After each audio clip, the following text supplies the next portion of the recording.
Well, good morning to you, good morning. Saturday.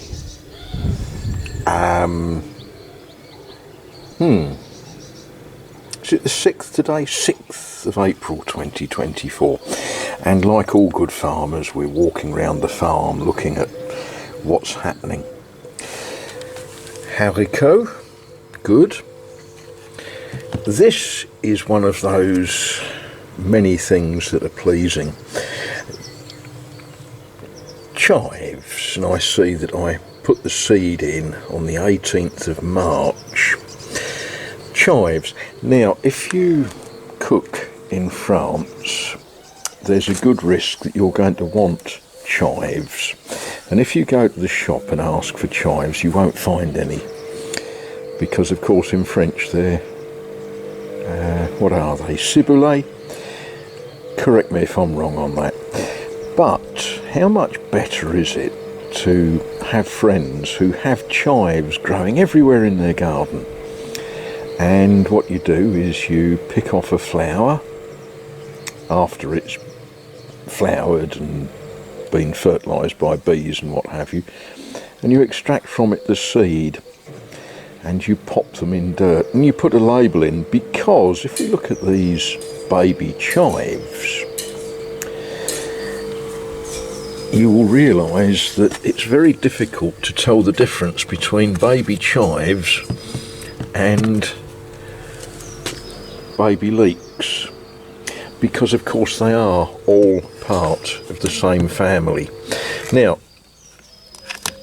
this pot here, you may not recall that this is, I'm trying these the same way that my friend Nicole grows hers.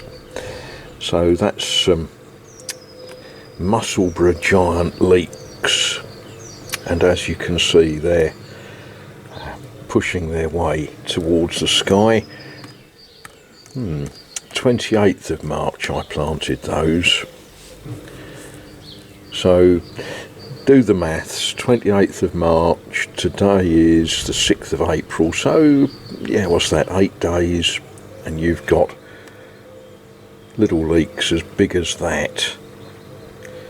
We'll leave them alone. They can rest there and do their own thing. Yeah, they're doing nicely, aren't they? They're the big long summer leeks.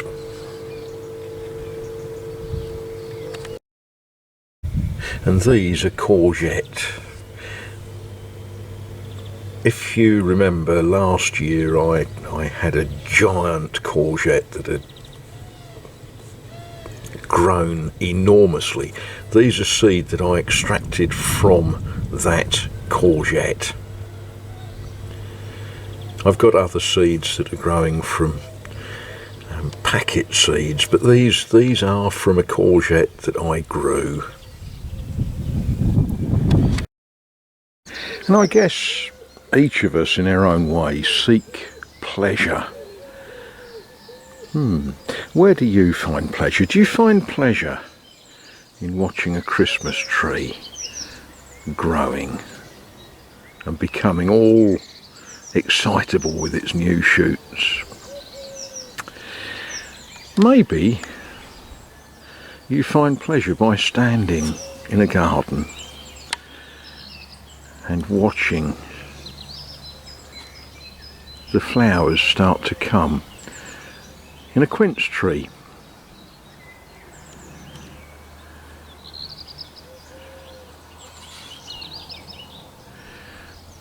Yeah, give that a few days, that will be even more beautiful than it is.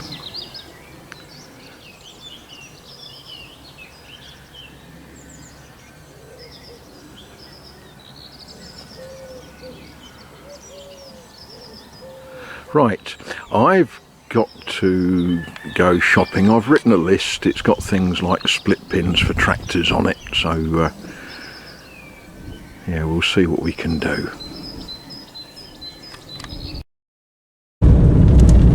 Well, there we are. I have been shopping, and achieved complete success. Now, yesterday I told you what I was going shopping for. I wanted one of those funny little pins that goes through the that holds the thingy in place. Yeah, that was always going to turn into a bit of a drama, wasn't it? You see, I speak English badly and I speak French worse, and I even know a few dodgy words in German, Spanish and Portuguese. Yeah, so buying a pin to hold a in a thingy on a tractor was always going to be comical. Most of you will get by if you come here as tourists. You know, if you think about it, if you walk into a bar and if you ask for a beer or un bière, the barman is going to understand, and you know that afterwards he's going to ask for money, and you offer him money and he'll take the right amount. Well, he might take more. And yeah, you probably would all get by asking for a cup of coffee but the pin that holds the in the gizmo. Now, fortunately in the Brico-Marché there works a young man whose English is excellent. He's got a French accent with it. We're working slowly on that, but he's a very helpful, very pleasant young man to do business with, and he tries. So this morning I walked in, I said bonjour, he said bonjour, and then I said good morning. And I explained that I didn't know the French for the parts that I wanted. So I said, have you got a split pin? Now, I had taken the precaution of walking up and down the shelves and looking at all of the packets first. You know, don't think that I just imposed on his charity. No, I did search the shelves and no, they hadn't got any. So, split pin. Well, he didn't know what that was, so we went to one of the many lawnmowers that they have on display there at the moment. Some of them for very good prices. When I say that, some of them are for very good prices for you. Some of them, it may be said, are very good prices for them. You know, if you want to buy a lawnmower for €7,000, they've got one.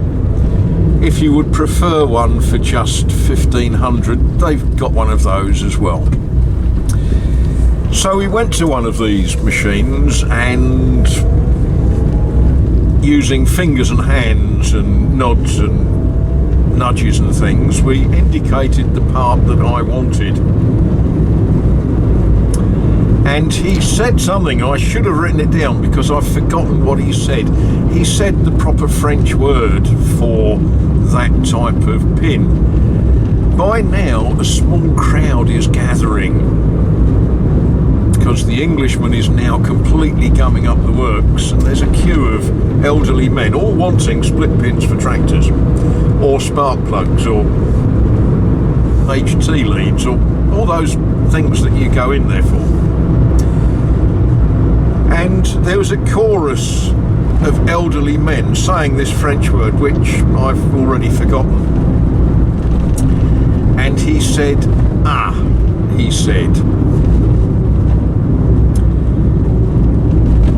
stay there, he said. So I stood riveted to the spot while off he went, and he went out the back of the shop. And he came back with a grubby looking box. Now, I like grubby looking boxes. There's treasures in grubby looking boxes. And he opened said grubby looking box, and there was a collection of every sort of pin that you could possibly want, because they repair machines in-house. So we ferreted through the box and found the 2 pins that I think I need. Well, I found 2 of the pins. I only need 1, but you know, it's always best to have 2, isn't it? And we didn't get a round of applause, but I felt that we deserved one for this piece of theatre in a mixture of French and English and mechanic speak and such likes. But now we've got a problem, because modern shops only sell things that have got barcodes on them.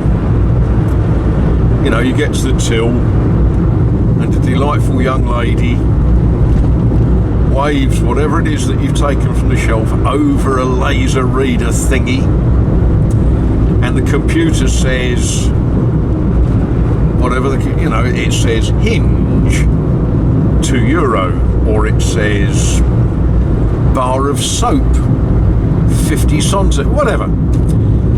But when you've got a bit that came out of a box that doesn't have a barcode on it, now we have a real problem. And this is a big chain supermarket, and the young man who speaks English is a very junior member of staff, and I know what an old crusty senior member of staff would have said. An old chap would have said, stick that in your pocket, or mettre dans votre poche. But no, young member of staff, still in his probation in the shop, he's going to do it by the book, and he now needs a barcode for a piece. And off he goes. He went off to the office, and myself and 5 elderly French gentlemen stood and complained about the price of lawnmowers, price of sharpening a chainsaw blade, all of the sorts of genial things that senior citizens talk about when they're waiting for a chap to find the barcode for a split pin. And eventually he came back with a piece of paper with some numbers written on it. I thanked him very much, and off I went to the checkout, the case. And yes, a delightful young lady looked at my bit of paper with a code written on it, and she duly typed it into her computer, and her computer duly told me that it was €1 for these 2 pins. Now I guess that's not too sad a price, and frankly, for the drama and the theatre of the whole thing, you'd have paid €40 to go to watch that in a theatre, wouldn't you?